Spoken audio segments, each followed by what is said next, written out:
so far so good. Since I came here, I adjusted. I'm adjusting pretty well, and I like my teammates. I like the whole city, the whole environment. I mean, last night when we beat Brooklyn Nets, it was a great atmosphere. It was, Drake night. I mean, it's been pretty cool. I really like it a lot. Hopefully, I stay here for a long time.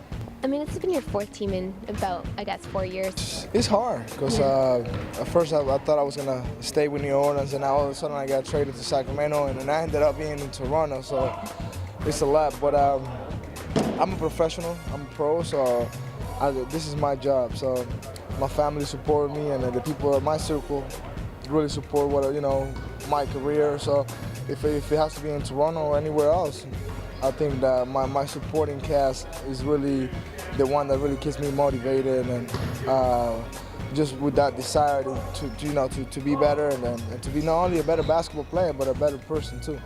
Speaking of your supporting cast, I know your parents come with you based on your Instagram posts. How important is it to have them here with you and every step of the way that you're going? Well, family is always important. My family is very important to me, and whenever I go through tough times or great times, ups and downs, whenever I see my mom and dad, just it means the world to me. Now that I have kids, I have a little boy and a little girl.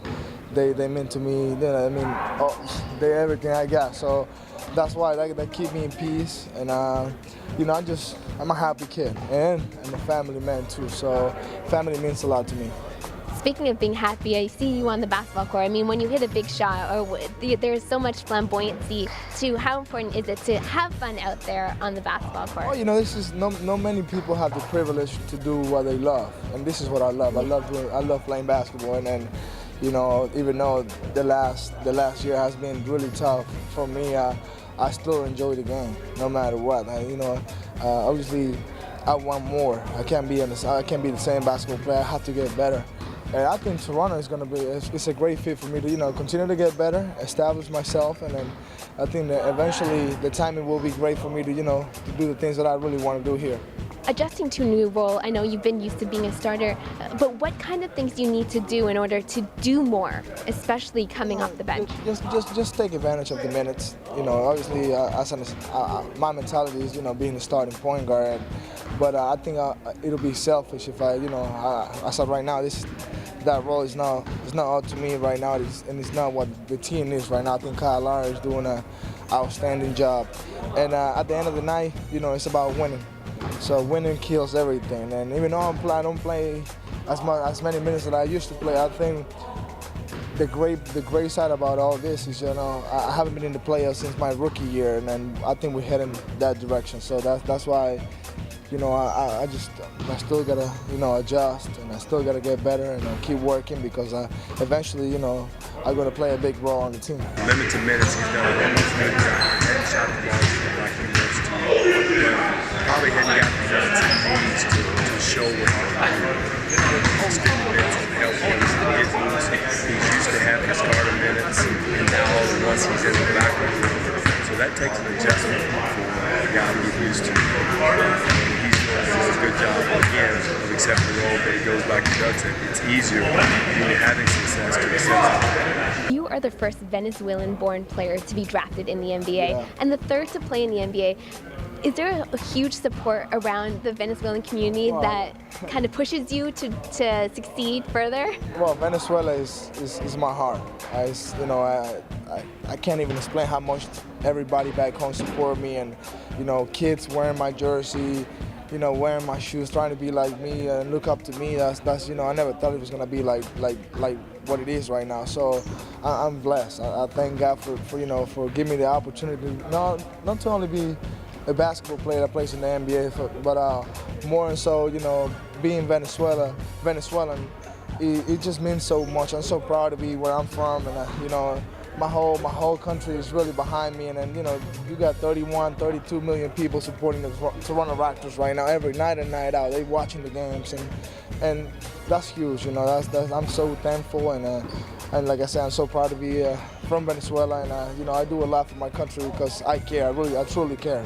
You do a lot for your country. You team up with MBA Cares as well. I mean, how important is it to kind of bring that forth, and what advice do you have for every time you go back for those kids who want to play in the NBA? Well, you know, it's always good to give back, and I always want to give back to my community back in Venezuela, and I'm planning to do big things later on when I have more time. Obviously, my main thing is just establish myself in the NBA, and that will open the door to so many other, you know, kids in Venezuela, not only in Venezuela, in the whole South America.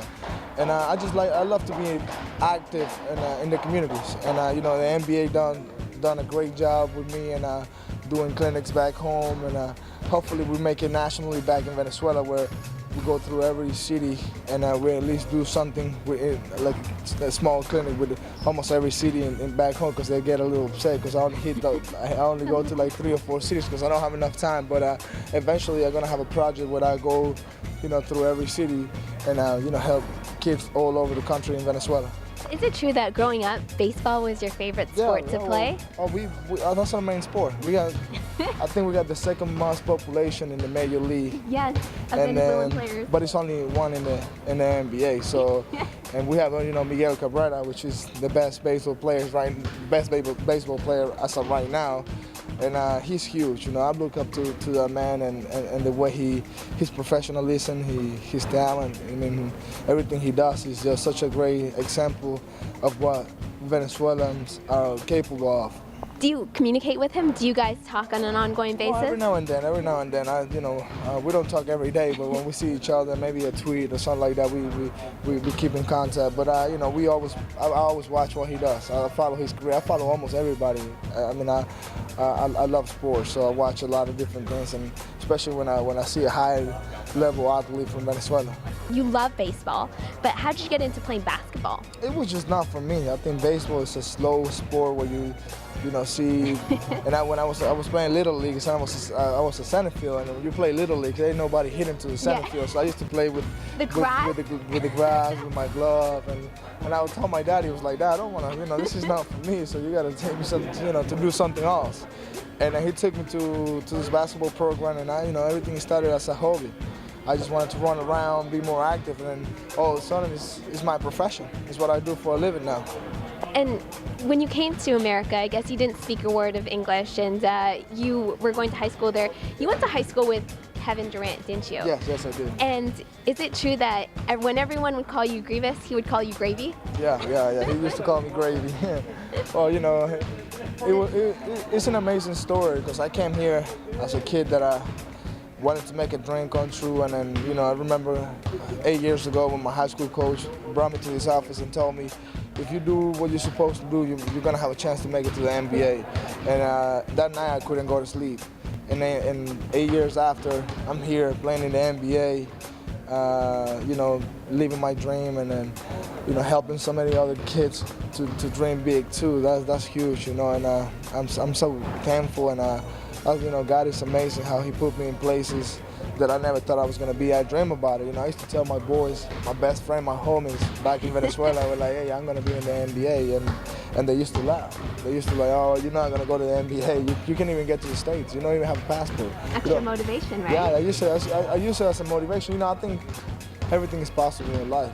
And like, even now, you know, even though I'm going through a tough time where I had surgery this past summer, and then I got traded to 4 different teams, I still got my spirit up, because I know eventually God has a great plan for me, and then, you know, whether it's in Toronto or somewhere else, I know I was born to do some special things in life. So I just got to keep working and keep being myself.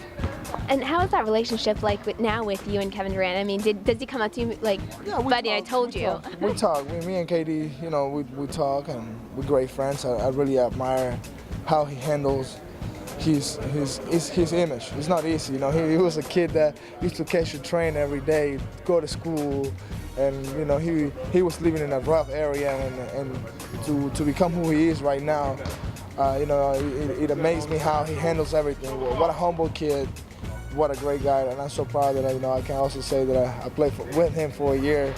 That's special, right?